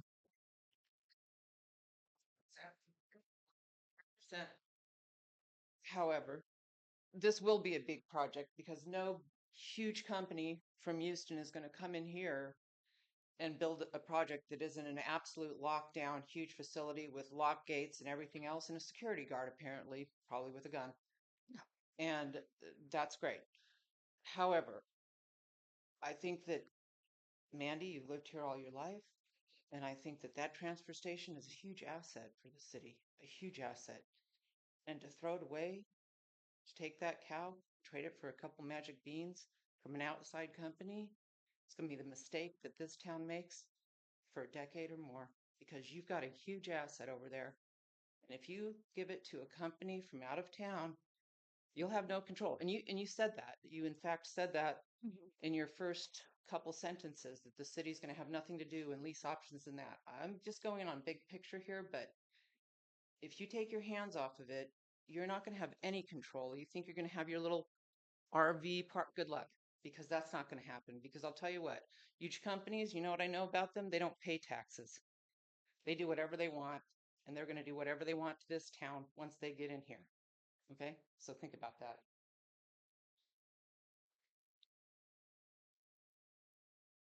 Are there any other comments? Yes, Michelle. I'm going to take off. Thank you, Mandy, for your presentation. I just wanted to give some recommendations for some credible research sources. Energy.gov, energy.mit.edu, and sciencedirect.com are some really great resources. There's also International Energy Agency, www.iea.org, and batteryuniversity.com that describes the difference in the technology between lithium iron phosphate and the no heavy metals and lithium ion batteries. So anyway, that's it. Thank you. Thank you for your comment. Any other comments? Okay, I think we'll just move on. Yep. To item 7, Humboldt County Sheriff Call Duty Review Discussion Recommendation. And I guess I jumped the gun a little bit by talking about the. It's okay. I I d- probably should have had it. Yeah, maybe I guess I didn't yesterday. realize we were going to discuss this, but anyway, I pretty much said, It would have worked to keep that within sheriff stuff. yeah. Okay, we maybe should have done that when we looked at the agenda. But was there anything you wanted to continue on with the sheriff's report? Yeah, no, I mean, usually we go through and kind of look for any patterns or anomalies or, um, areas of interest. It seems pretty standard. We usually have kind of the 1/3, 2/3 mix in city versus outside. Mhm. So I didn't really see anything that was, seemed overly glaring or to really be an issue.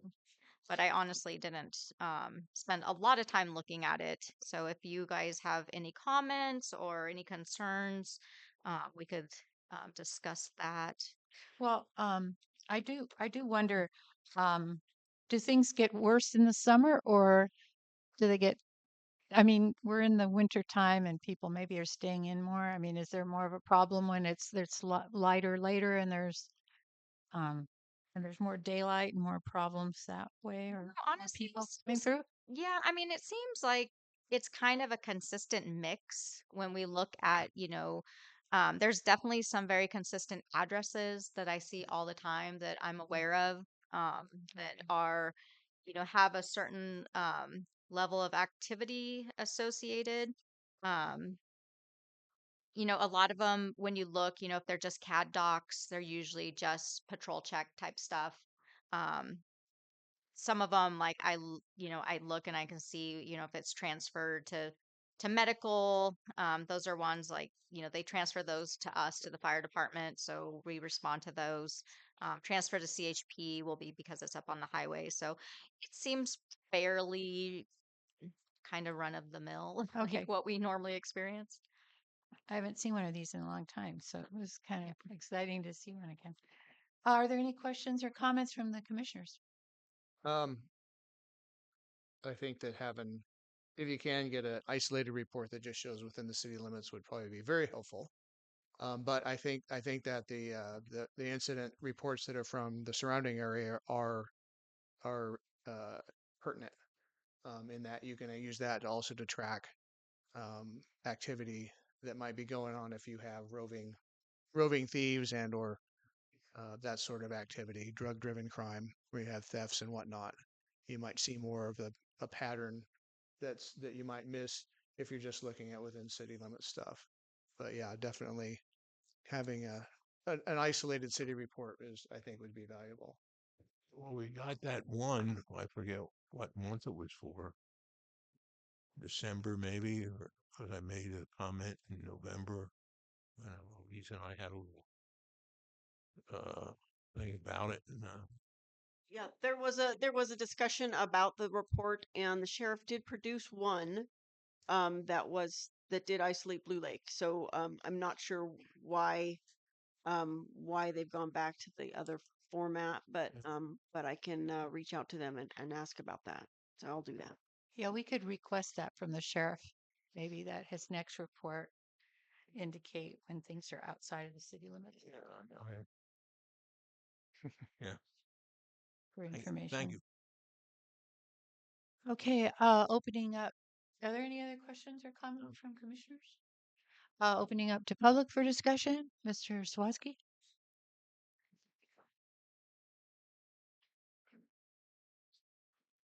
Well, as we mentioned, I guess I'm going to drive by that one that had 7 of them on here and see what's going on there, just because I'm curious, George. You know that monkey. Um, I did want to have to say that there's two, uh, as far as crimes go, there were actually 2 arrests made at least out of these things, and they actually the bigger arrests were in Blue Lake. I think the arrest made was at 110 Roos Court, and I think I've seen that one on there also before in prior things. It might have been CWS related, which is Child Welfare Services related or something. So that's another hot spot. And I did want to point out that we seem to have an ongoing problem, and these reports may not reflect it all, but directly adjacent to the lake, and it's very important to realize what's going on. But I think Erin McClure had somebody up at her water tank 18 times. That same person went walking onto her property apparently, and through open gates walked in. These people are tweakers. We got to be aware of that because they're just trying to scope out what they can steal. And they, of course, accused Aaron of stealing a horse, and Aaron's not a horse thief. Connie Beck of DHHS is. But so anyway, we all have to be really aware of this, and people need to be aware when someone comes walking into your place and has some lame excuse, they're basically scoping out so you're stealing. Now, the other thing to help mitigate these reports, we really need to get a hold of Ginger Campbell, and maybe you guys, that can be another topic later regarding neighborhood watch. I think that's something we need to establish. So I'll speak about that when we have future agenda items here in a minute. Any other comments from public? Okay, we'll move on then to agenda, or I'm sorry, agency and program check-in, Humboldt County Sheriff. You probably pretty much discussed that, didn't you, from our earlier discussion, Mandy? Yeah, we don't have any representative here tonight. Oh, okay. So normally we have, we kind of hold these 4 spaces open in case any Oh. of these agencies, sometimes they'll send a representative to give a report or Okay. provide updates, but we don't have anyone tonight on any of those. Just if I may, a courtesy thing, Mhm. if we're inviting other agencies in, let's move it up on the agenda so they can leave, and maybe it'll induce them to come. I wasn't aware of what that was, so Yeah. but thank you for the information. Yeah. It's a learning experience. So no one from Blue Lake Fire, no one from the Blue Lake Rancheria Office of Emergency Services, and no one from Red Cross. Okay. That moves us down to 9, report from PSC liaison and staff, Public Safety Commission and staff.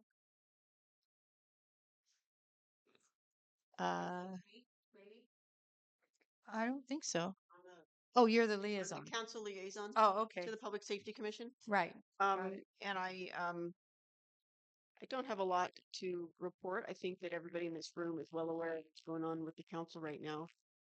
So I don't think I have anything really to add. I will say, just kind of in reference to the best presentation, I'm a little confused, and maybe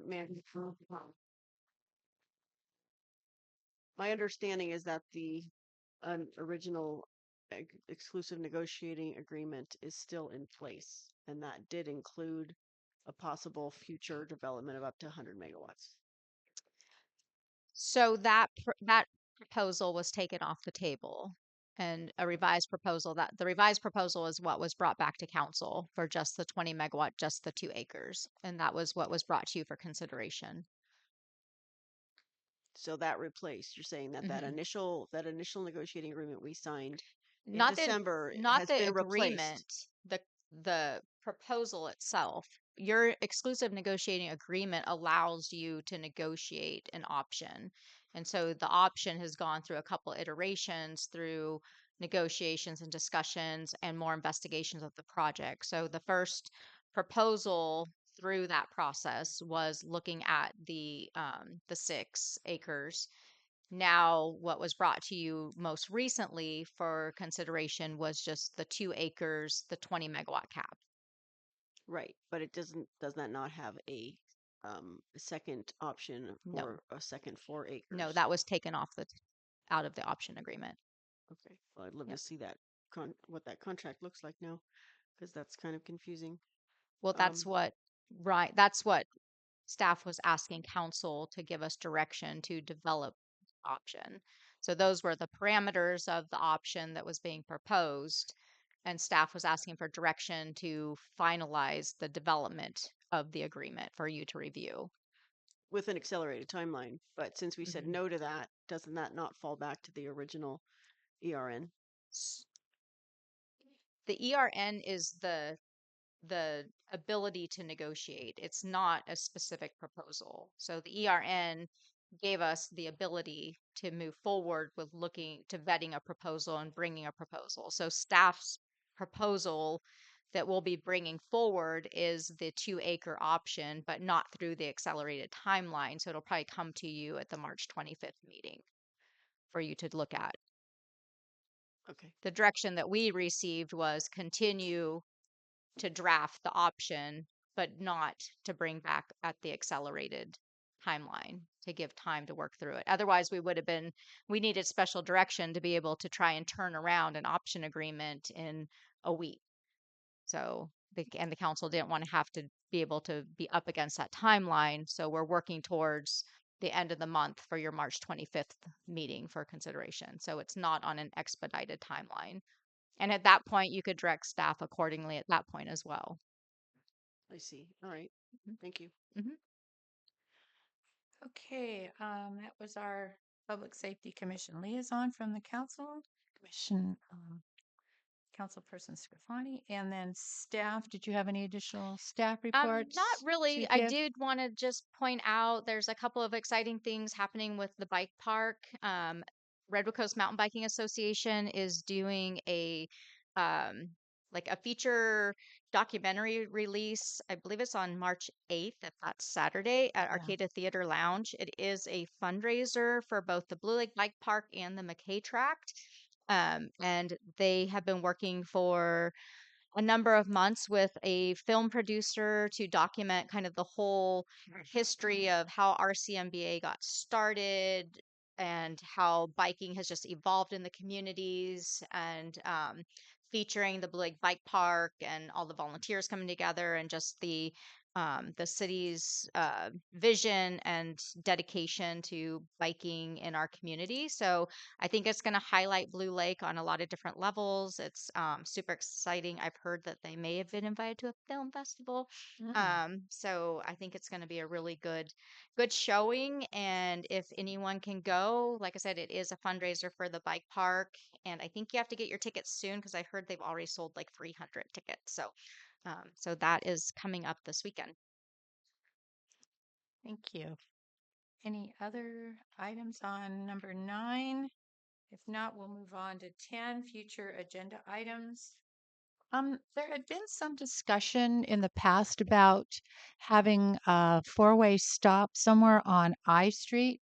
I know you had put a roundabout there last summer, a temporary roundabout, um, and that was with mixed reviews on that. But anyway, I was thinking maybe we could discuss something on I Street that came up, I know, about a year ago. Yeah, and actually we've talked a lot about I Street, and we highlighted several options under our local road safety plan.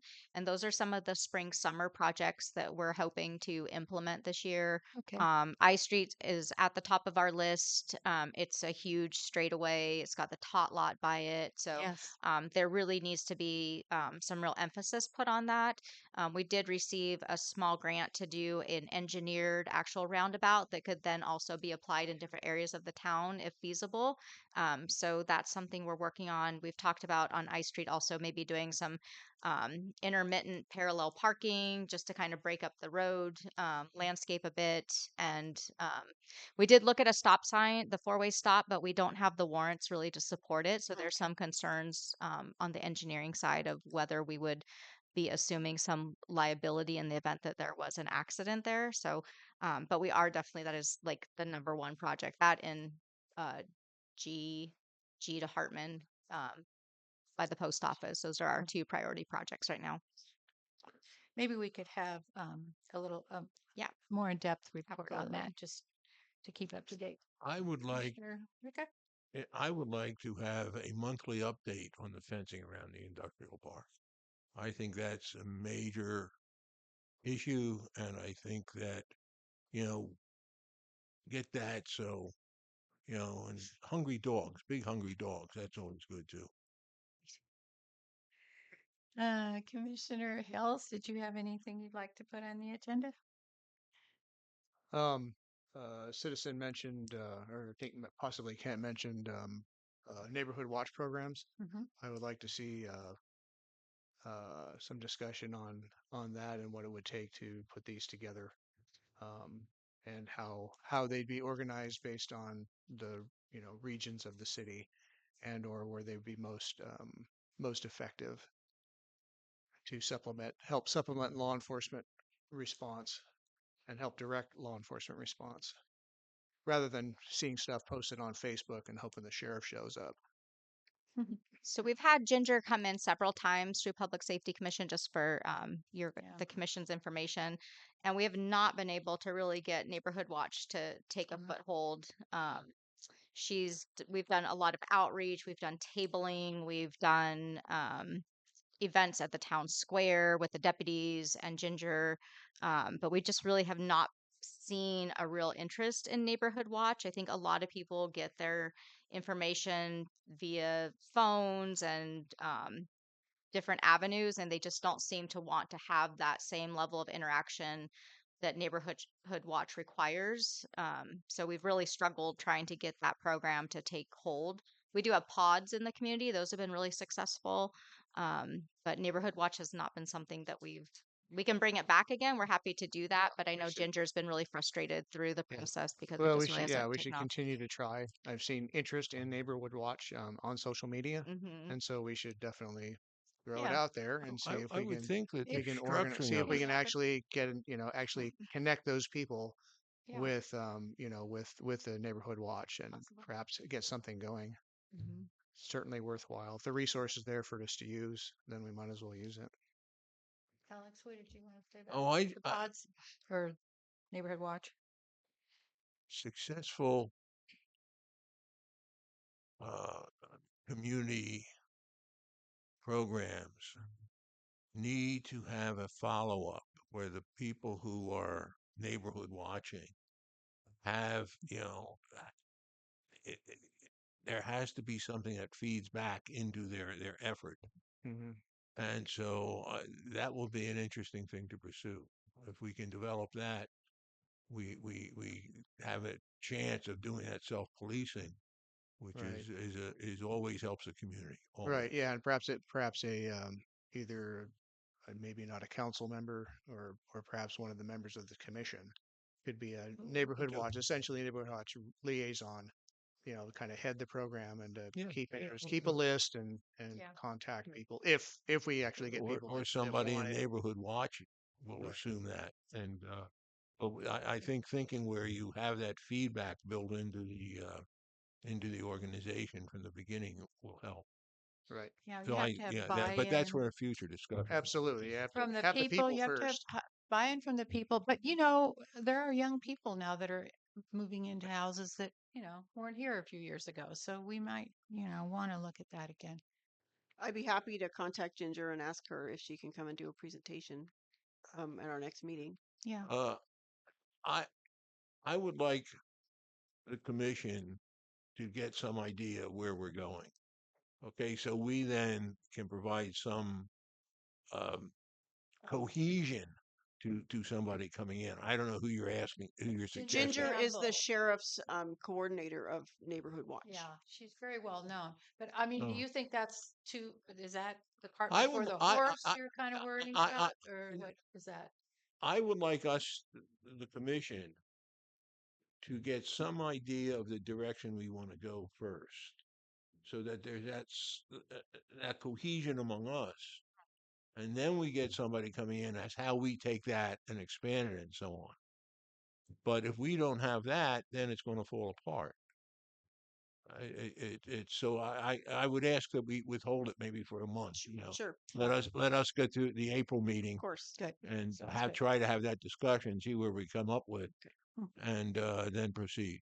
Yeah, and I did want to just say that I agree with Alex, you know, with your proposal that we stay on top of safety at the power plant.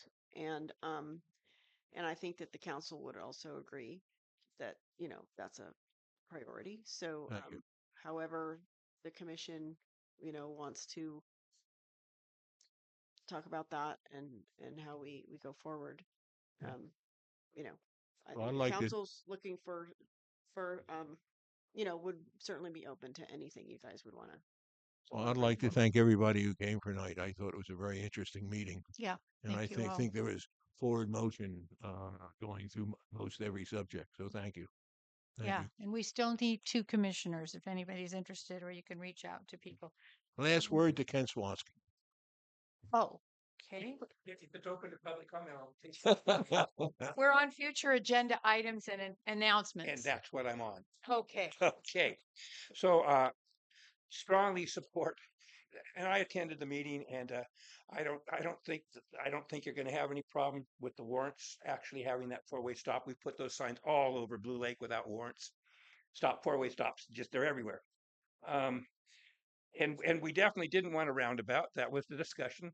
We really don't want any bulb outs. We don't need anything else. Parallel parking. Everybody's happy to have a real wide street there where we can park, still have room on both sides for bicycles to go by, and have a thing there. So we don't want that narrowed and choked down. We just want a four-way stop. And the other thing that people on that street would like to see is either remove or at least put some notification up on the end about the great big redwood route that's going through the road that's like a speed hump. And you have a hazard there.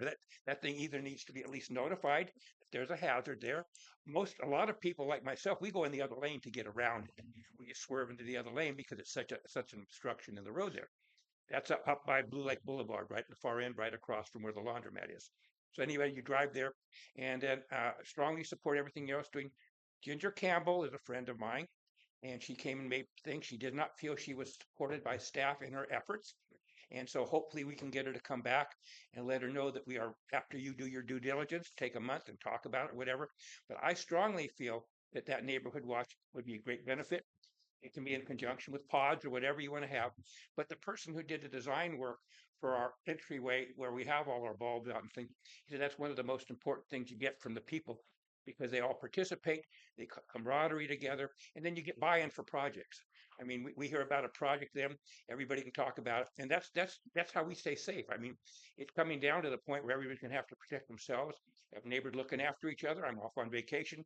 We're watching your house, and then the last thing we do need to consider looking at some sidewalk improvements.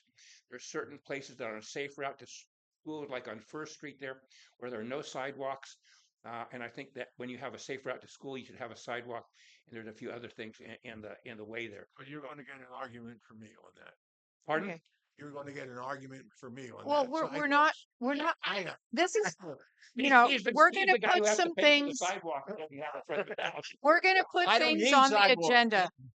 He We're did. going to put things on the agenda. This is, do you have any future agenda items? Okay. Thank you. Go ahead. Oh, sorry. I just want to say that I don't want you guys to forget about the illegal fireworks. July will be here before we know it. Thank you. Mm. And that we really need to start working on that. Yes. And Okay. I'm willing to help in any way that I can. Okay, thank you. Okay. And Illegal fireworks as an Right. agenda item. Okay. right. That's been well, let's noted. just Thank make you. that go away. Yeah. Well, we're not going to talk about these things that we want to put them Right, on the right, right. agenda so Exactly. that we Right. can talk So about the it other in thing April. I would like to mention is, and I feel like I'm just whipping a dead horse here, but what? that water tank on my property and all those people flooding onto my property all the time. Ken's not lying. 4 people came down to my house today, and it was the same people that had been on the pictures up at the water tanks, Hmm. saying that I had stole the horse from them, and it was obvious that they were just looking around the ranch. So, I mean, I'm scared there. I would be concerned about your water supply. I mean, what is going on up there? Something. That really needs to be looked at the same as down there with the fences wide open. It's the same dangerous situation. Okay, thank you. Thank you. Okay, our next meeting is Monday, April the 7th at 7 o'clock. We need a motion to adjourn. Move. Second. Any further discussion from commission? Anything from public? Back to commission? All those in favor say aye. Aye. We're adjourned. I know, my